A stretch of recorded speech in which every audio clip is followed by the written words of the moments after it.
What was your greatest match against The Undertaker?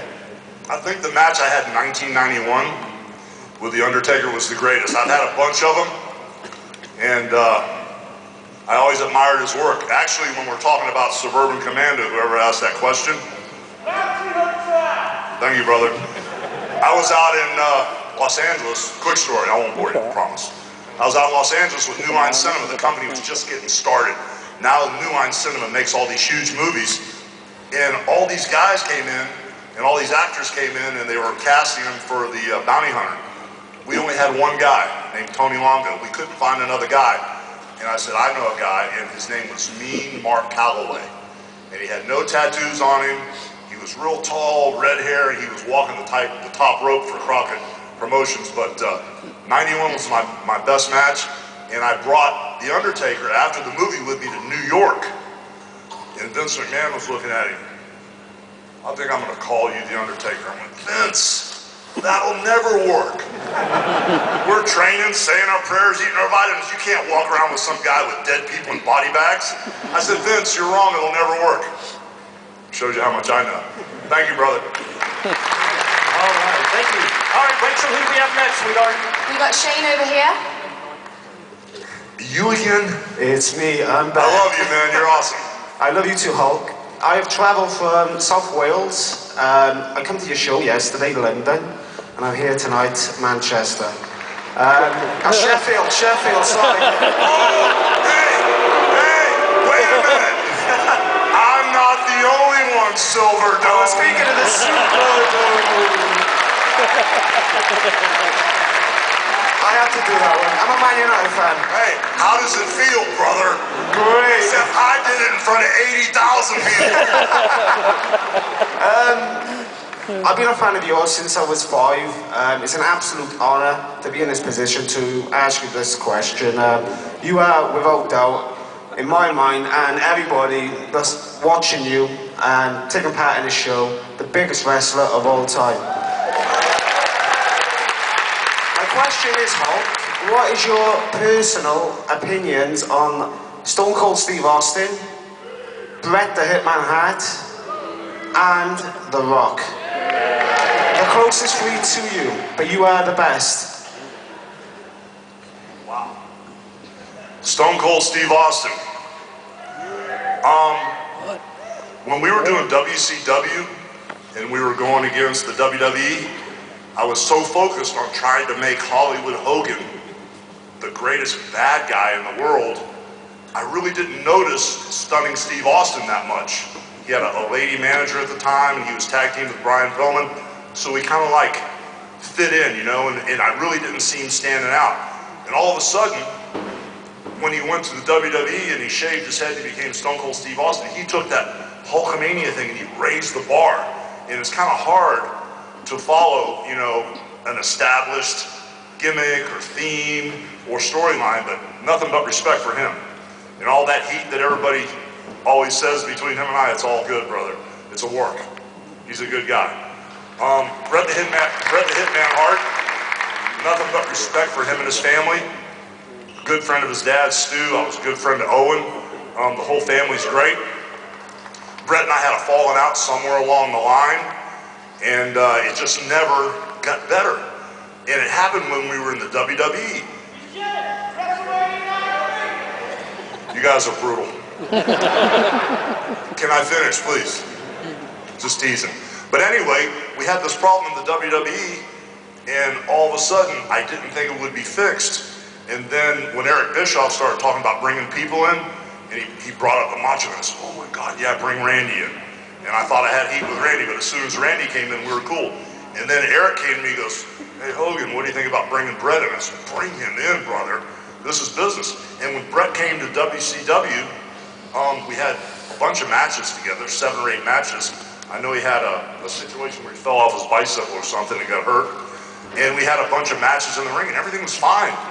And then I haven't seen him since, and there's all this heat again. But I love Bret to death, and if there's anything I could ever do to fix it, I'd love to be friends with him. I don't know if he wants to be friends with me, but I think he's cool. And then there's The Rock, brother. Then there's The Rock. You know, I started this whole Hollywood thing with the movies. I kind of like kicked the door open, he came on and kicked it off the hinges, brother.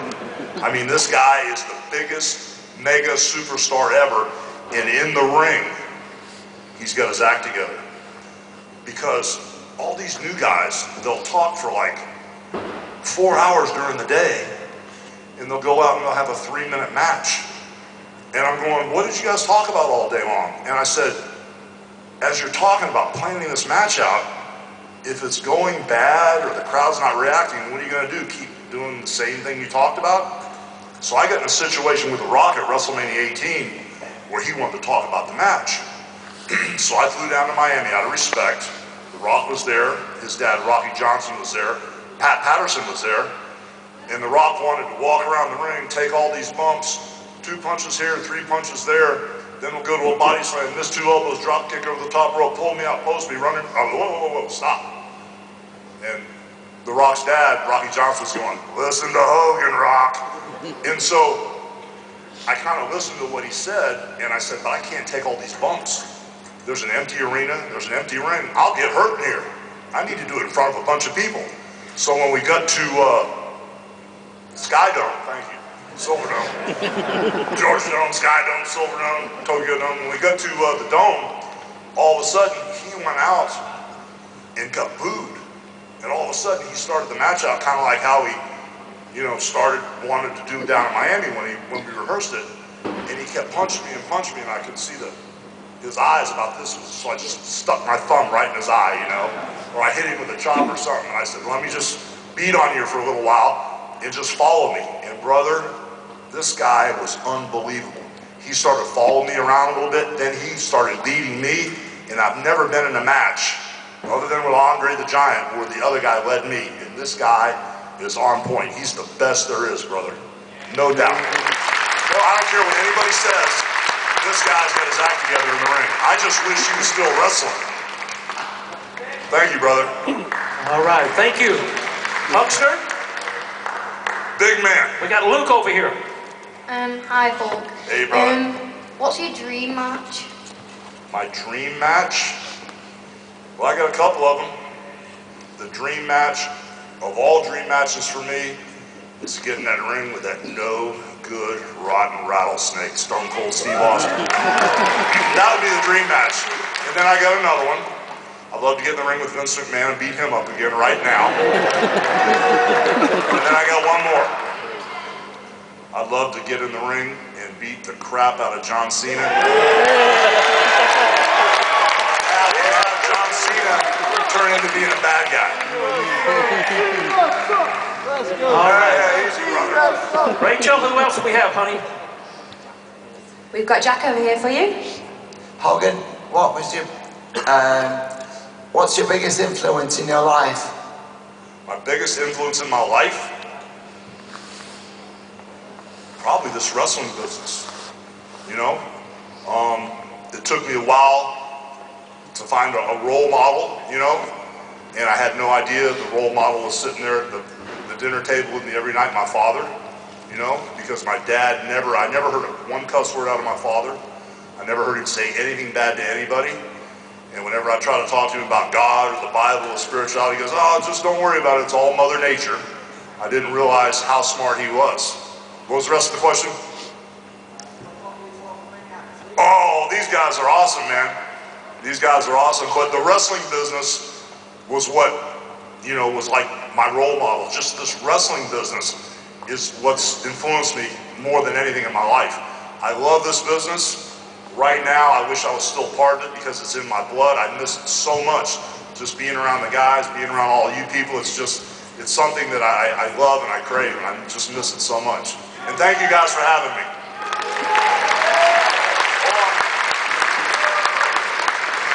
All right. A little question over here from Gareth now, Hawk. We've seen you over the years, many fights. The question is, out of all them fights, physically, which one was toughest? The fights? Matches. I think Macho Man and I had a match at a house show. It wasn't even being taped, where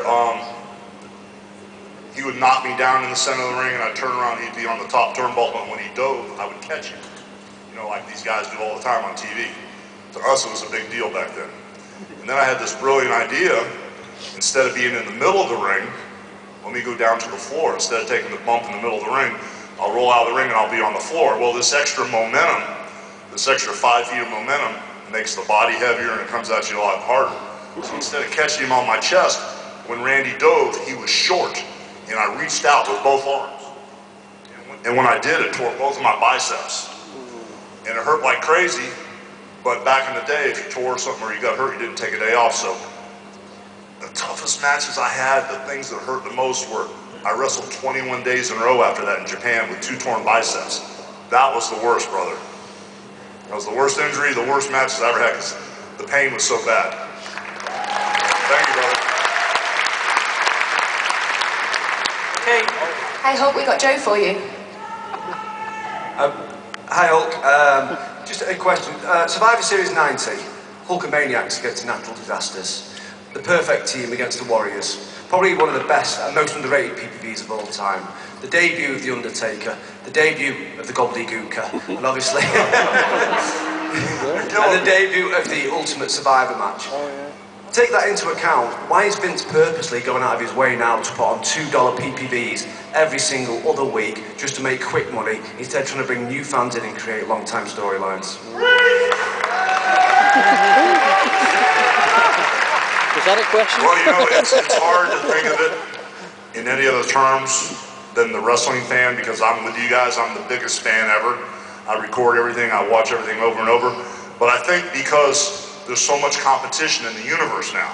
There's the reality TV, there's the internet stuff, there's the channel surfing, the cable, the satellite, this and that and the other. There's so many forms of entertainment, and things are moving so fast. It's just like if you and I were to get in an argument tonight, well then 9 months later we'd wrestle at WrestleMania. Possibly. Yeah. Now if you and I get in an argument right now, the match would be in 3 minutes.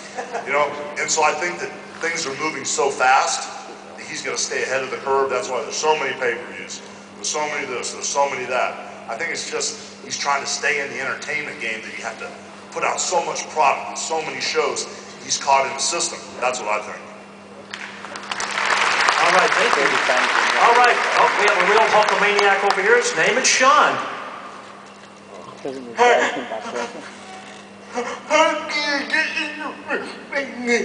How I get in the business? Yes. Oh boy. I'll try to make this short. Before I ever got in the wrestling business, I played in a rock and roll band. I would do anything to avoid a real job, okay?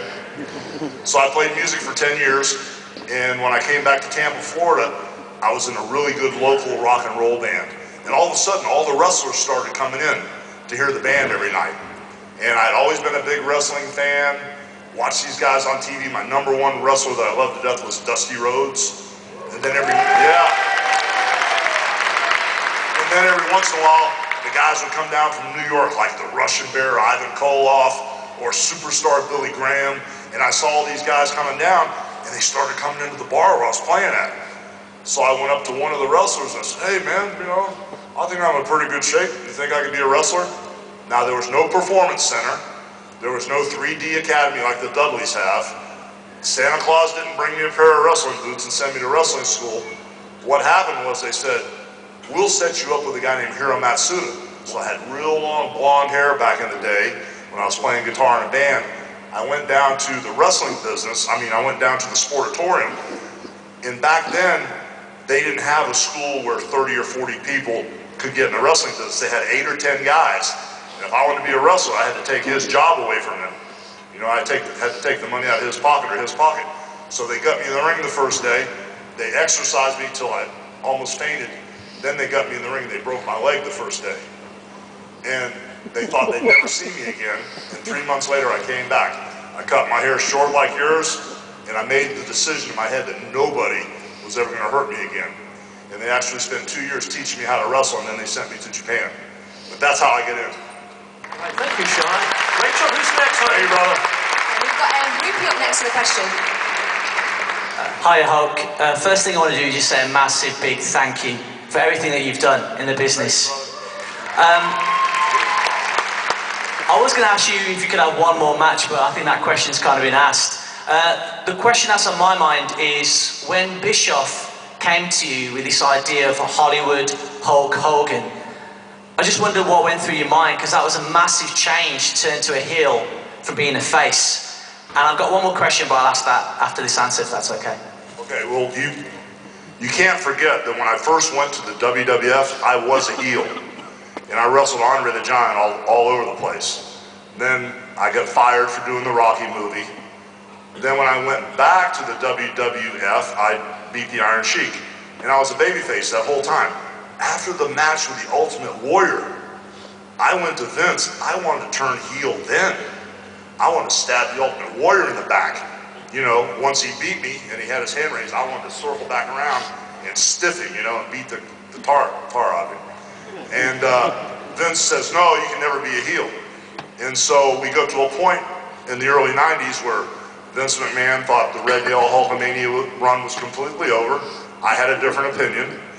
And we agreed to part ways. And when I went down to WCW, that whole red and yellow thing took off again when I wrestled Ric Flair the first night. And it was like brand new, and it was really, really hot for about a year. And it stayed hot for about a year, then it started trailing off. And as a good guy, I started getting booed by the crowd, and you know, just a bunch of crazy stuff started happening. So when Eric approached me with the Hollywood Hogan thing, well, he didn't approach me with Hollywood, he approached me about being a bad guy. I was actually doing a couple movies, and I thought about maybe taking a couple of years off. And the more I thought about it, I said, you know something? What else is going to happen besides me being a bad guy? What can we do to set this up? And right when we were talking about how to do it, we got a call from Scott Hall and Kevin Nash. Diamond Dallas Page gave him Bischoff's number and said they were getting out of their contract. So when I saw Scott come in, I went, oh my God, this is huge. And then when I saw Big Kevin come in, I called Eric up and I said, brother, I'll do it. But that's what made the decision. I didn't really want to do it because I didn't feel it until I saw Scott and Kevin come in. And man, I jumped on that money train, brother.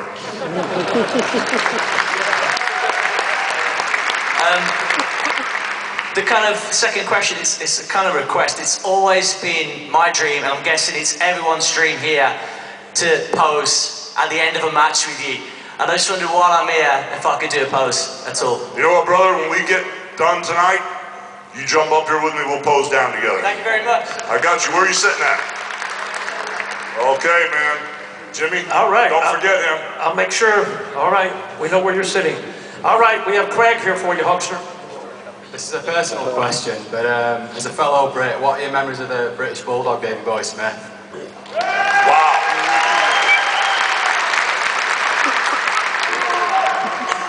Well, Davey and I met in Japan when I was wrestling for Shin Nippon Pro Wrestling, and they had a deal with New Japan and Pride, and we would get there every night. We never knew if we were going to wrestle a regular wrestler or one of these other guys that was out of their minds, you know. So Davey would always look at the sheet that was in Japanese. I couldn't read it. He would have one of his buddies, because he was going over there more than me, interpret it for me. And the first night I met Davey, we hit it off like that. And he goes, hey, Hulk, look at my girlfriend. Look at my girlfriend. I said, who's your girlfriend? And he had this gorgeous looking blonde. And he goes, she's the promoter's daughter. You know, and I said, what promoter? He goes, in Calgary. He goes, I'm going to marry her, then I'm going to own the promotion. I said, yeah, right, Davey. But that's when I first met David, was there in New Japan Pro Wrestling. Then when this whole British Bulldog thing got going, he teamed up with Dynamite Kid, he moved down to Florida. And we trained and hung out together, and he was always at the beach. He was a great guy, and I miss him so much, man. He was one strong sucker, brother. He was a great guy. And I miss the Dynamite Kid, man. I thought I was going to see the Dynamite Kid this trip, but he got sick, and I miss him too. Thank you, brother.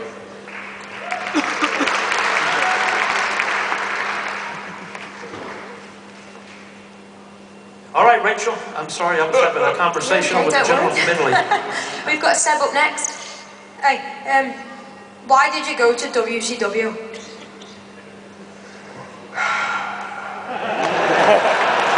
You know, brother, it's business. They were offering me a whole lot of money, and I was actually shooting a TV series. If you go to YouTube, you can see it was something called Thunder in Paradise. And And the show had been on about a year, and I was working 7-day weeks, 12 hours a day. I was partners with this production company that did a show called Baywatch. I was so sick of filming and being in front of the camera that when Eric Bischoff and Ric Flair approached me about coming to the WCW, they made me a crazy offer, brother. There's just too much money. So I had to go because that's where the money was. That's why I did it.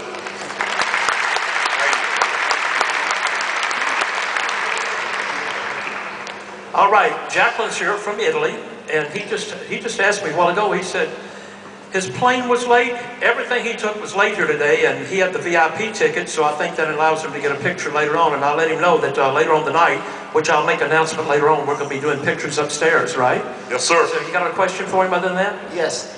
How strong you are to manage all your tough days? I mean, the toughest period in so this tough bad news that you receive in the late months.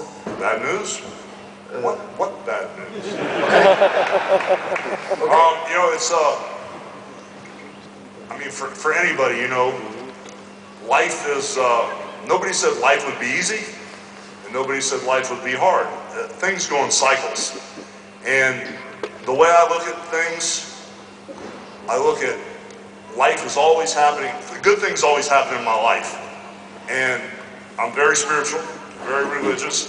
And when something bad is really happening, I think it's happening because what I believe, you know, God, the presence, what I believe in, is doing this for my higher good. So God wouldn't have me in this bad situation if he didn't want me to be there. And that, excuse me? Thank you, brother. So the way I look at it, God wouldn't have me in this situation if he didn't want me to be there. So I've kind of like surrendered. I'm not driving.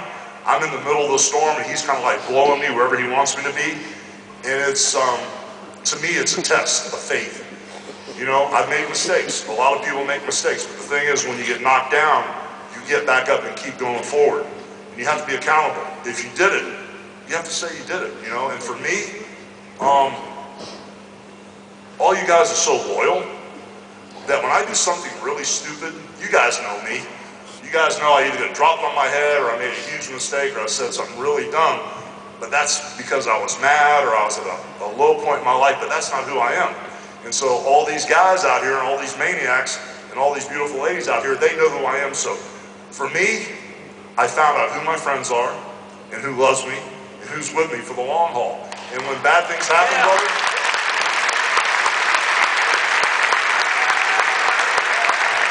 when bad things happen, brother, my only thought is, what good is going to come out of this?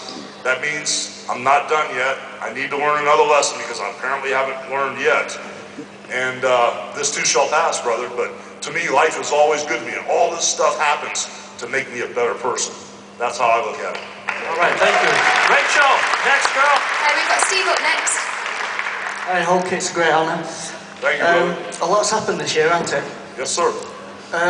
So if they got their way and you were erased from history, but they gave you one match to be remembered for, what match would you choose and why?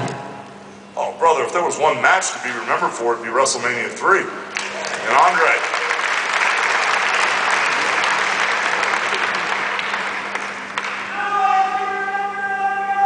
Thank you, brother. Hey, Jimmy? Yes, sir. After him, we need to get the crazy brother up here. This one right here. Uh-oh, which one is? Raise your hand. Where was he at? That one right there. All you, right. brother. Yeah, you, man.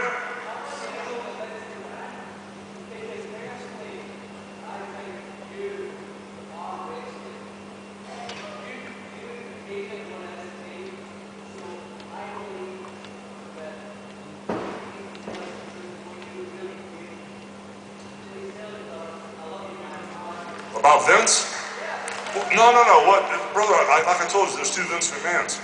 This is the PG era, you know. And so, at the end, the truth is this: Vince McMahon is a businessman, and he's going to do what's best for business.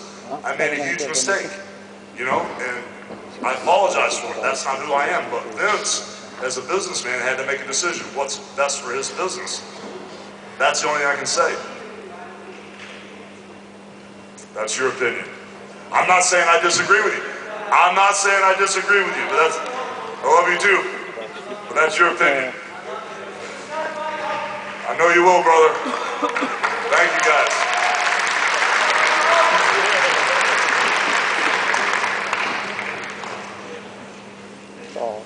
Okay. Paul's got a question for you now. We got Justin Bobble over here with that question over there, but we're back on track again. Okay, Paul, what's your question for the Hulkster? What's your least favorite? Who's your least favorite wrestler and who's your most favorite wrestler? My least favorite wrestler? I really don't have one. I don't have my least favorite.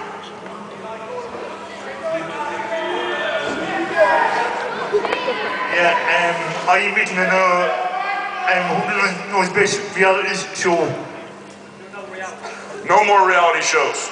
I quit. I tap out. I'm done. But my favorite wrestler, and these guys are gonna boo me, is John Cena. Sorry. Hulk Hogan, can I pose you after the show?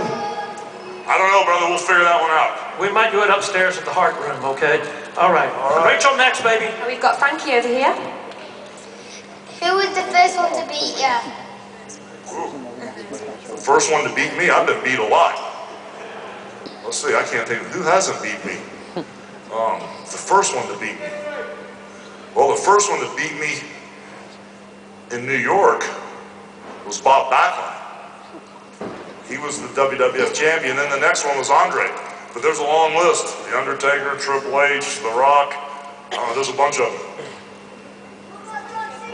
I haven't wrestled him yet. Thank you, brother. What's up, Jimmy? All right, I've got Alfredo over here. Hi. Hey, brother. It's a privilege. Sorry for my voice, but I lost in Italy. I was at WrestleMania 31, and I love to see you. So there is a possibility to see you again at WrestleMania, and most important, there is a possibility to see you in Italy for the first time. Question? I missed it.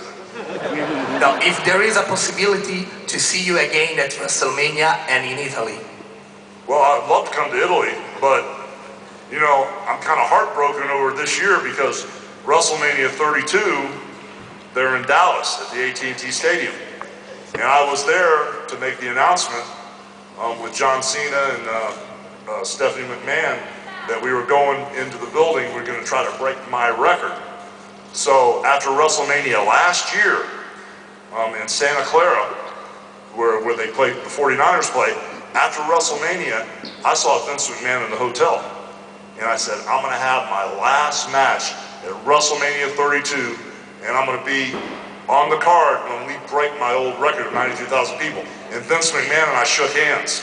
So I was training, I was getting ready for WrestleMania 32, and then I messed up. So I hope my last match is in Italy now, brother. Okay, Rachel, who's next, honey? Hey, Hulk, we've got Owen over here. What was your favorite WrestleMania? My favorite WrestleMania was WrestleMania 1, when we had a guy named Mr. T as my partner, and Roddy Piper, and Paul Orndorff. That's the WrestleMania that put the WWF or the WWE on the map. If that WrestleMania didn't work, we would not be here today. That's my favorite one, WrestleMania 1. A couple years before you were born, brother. All right, Hulk, we have David over here. Good evening, Hulk. Pleasure to meet you and speak to you. My question is, you've made a lot of difficult decisions throughout your whole wrestling career. What's been the most difficult decision you've had to make, and what made you make that decision? I think probably the toughest decision I made, actually Jimmy was involved in this one, let me throw Jimmy under the bus with me, was when I decided to leave the WWF back in the day, and it was early 90s. I decided to walk away to go do Thunder in Paradise, and we sat down with Vince McMahon and shook his hand and thanked him for everything, and when I walked out, Jimmy walked out with me. That was tough, leaving. That was really hard. But you know what? It turned out great. We got the chance to go back, and it's still a wonderful time we've got now. Hey, Huckster, look who I see hanging over the balcony right here. Lanny Poffo. Wow. Lanny! Wow. Hey, man, can we talk with Lanny for a minute? Come on, Lanny, come on up, brother. There you go, Lanny. Okay, let's talk about guys that have beat me, okay? Lanny, easy, brother. Macho Man didn't beat me. His brother, Leaping Lanny Poffo, what was it, Saturday night's main event? That's right. I watch it every day.